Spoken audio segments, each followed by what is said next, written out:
Out of nothing, nothing comes. But they also neglect that what? God is immanent. Meaning what? God penetrates everything.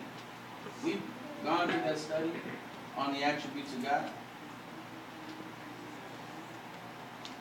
God is immutable. He doesn't change. People change. Every day we change. We get older every day. Every day you go to bed, you wake up in the morning, you're a day older. You change. Whether you like it or not. But God does not. We cannot perceive God by our sense perception alone and rationalism. We can't neglect the fact that God created everything out of nothing. That God is able to penetrate all things. That God is immutable. He never changes. He is faithful. And their view is what? In a sense, it's like the deistic view. I mentioned this before about deism. You see, it was like God had made a clock. Grandfather clock. That's the earth. He made the world, everything in it, and then he stepped back. Just winded it up and let it run by itself. If that's true, then everybody would be dead right now. The earth wouldn't exist. Nothing would be able to move. Why? Because we know that everything works together by the power of God. Even now as you sit here, your heart pumps in your chest because God's power commands it to.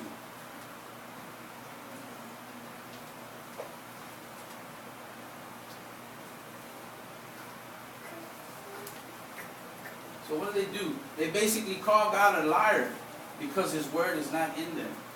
That's 1 John chapter 1, verse 10 and 7. Then we look at the next verse. Peter says, for this, meaning everything that he's already said that they question, for this they willingly are ignorant of. They willingly are ignorant. They willingly choose to deny. That would be like me standing here before you and having a $100 bill pasted on my forehead. And you came to me and said, hey, what are you doing? You got a $100 bill in your forehead, man. What's wrong with you? And I look at you and I say, no, I don't. I don't see nothing. But yeah, it's up there.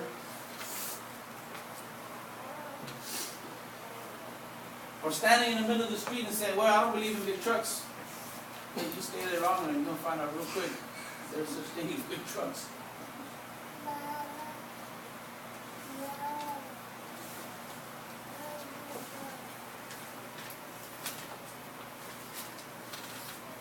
They are ignorant.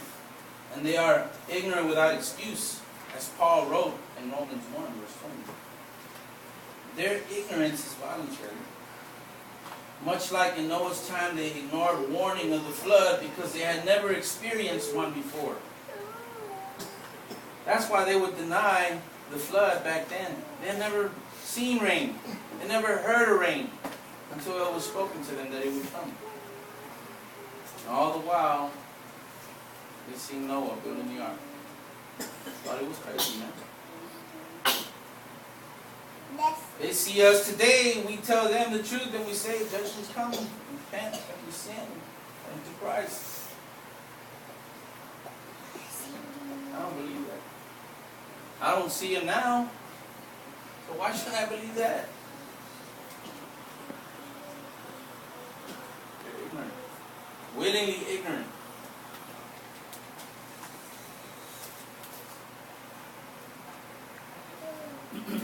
Peter hits on 3 points here in this verse.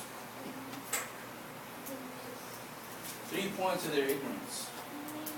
Peter shows how their willingness of ignorance, he shows their willingness of ignorance, how it's revealed, then how it's corrected, and then how it's warned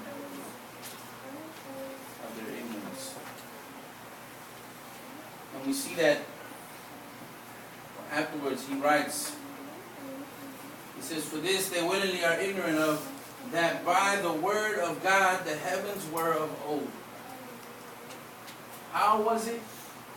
By the word of God. God spoke it.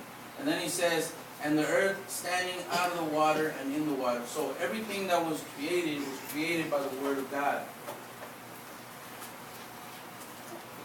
So Peter says, not only does he reveal their ignorance, he corrects it, and then he warns them about it. And then he gives evidence of it by creation and the flood that the Lord had brought upon the earth in the days of Noah.